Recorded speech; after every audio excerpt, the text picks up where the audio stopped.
should be a fundamentalist in the field of Hinduism. Unless he's a fundamentalist Hindu, he cannot be a good Hindu. For a Christian to be a good Christian, he should be a fundamentalist in the field of Christianity. Unless he is a fundamentalist Christian, he cannot be a good Christian. If you read the Webster's dictionary, it tells us that the word fundamentalism was first coined, was first used to describe a group of American Christians who were called as Protestant Christians in the earlier part of the 20th century when they objected to the church. Previously, the Christian church, they believed the message of the Bible was from Almighty God. These Protestant Christians, they protested and they said that not only is the message of the Bible from God, but every word, every letter of the Bible is from God. If any human being can prove that Bible is the word of God, then this movement of fundamentalism is a good movement. On the other hand, if someone proves that Bible is not the word of God, then this movement is not a good movement. If you read the Oxford Dictionary says that fundamentalist is a person who strictly adheres to the ancient doctrine of any religion.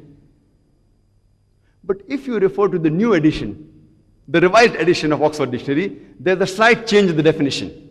It says that fundamentalist is a person who strictly adheres to any ancient doctrine of any religion, especially Islam. The word especially Islam has been added in the revised edition of Oxford Dictionary. The moment you hear the word fundamentalist, you start thinking of a Muslim. That is a terrorist. As far as a terrorist is concerned, I tell the Muslims that every Muslim should be a terrorist.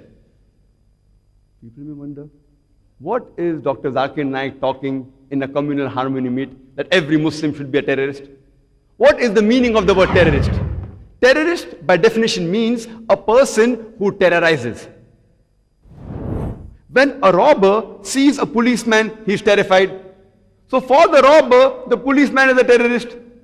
So in this context,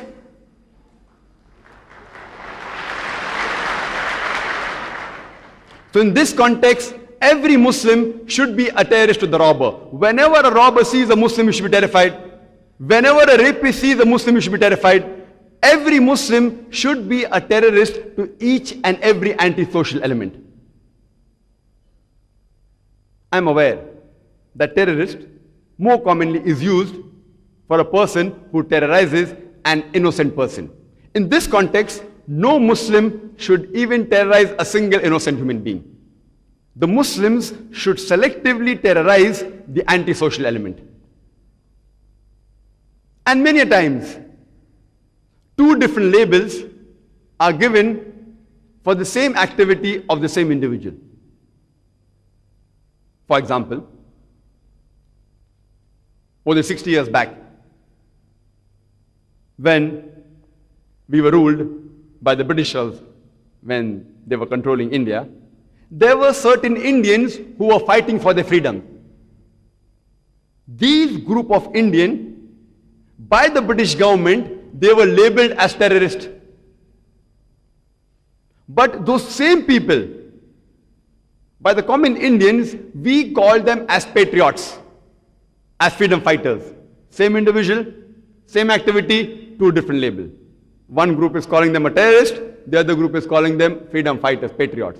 Same individual, same activity, two different labels. Therefore, before you give a label, you have to try and find out what is the reason that the person is giving the label.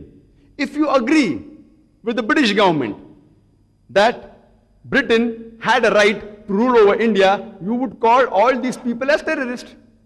But if you agree with the view of the common Indians that the Britishers came to India to do business, they had no right to rule over us, then you would call these people as freedom fighters. Same people, same activity, two different labels. And I'd like to give one more example of Nelson Mandela, who was the ex-president of the new free South Africa. And we know that by the previous government, the white apartheid government, they called Nelson Mandela earlier as a terrorist, and they imprisoned him in Robben Islands for more than 25 years. But the same person, by the indigenous South Africans, they called him as a hero. Same person, same activity, two different labels.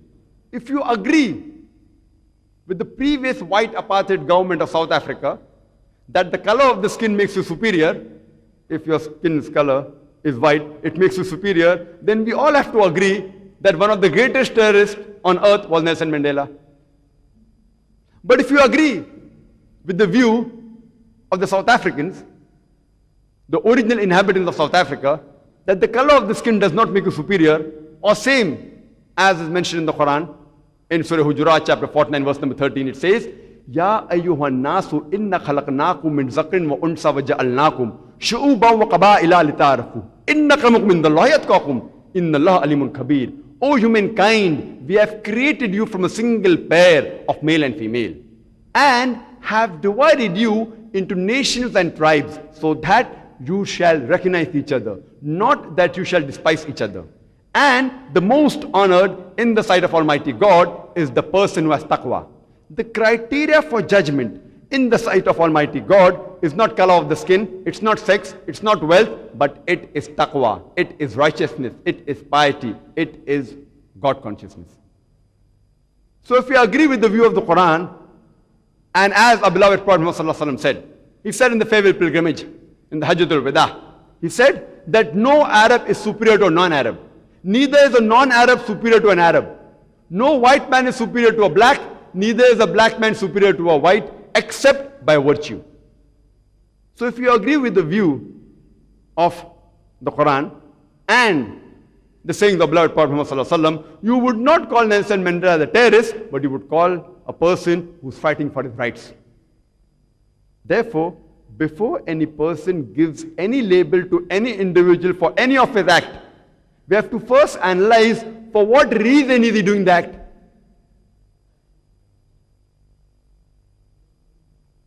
The number 2 on top of the list of misconception in Islam is jihad. And there is a great misconception regarding the meaning of the word jihad, not only amongst the non-Muslims, but even amongst the Muslims.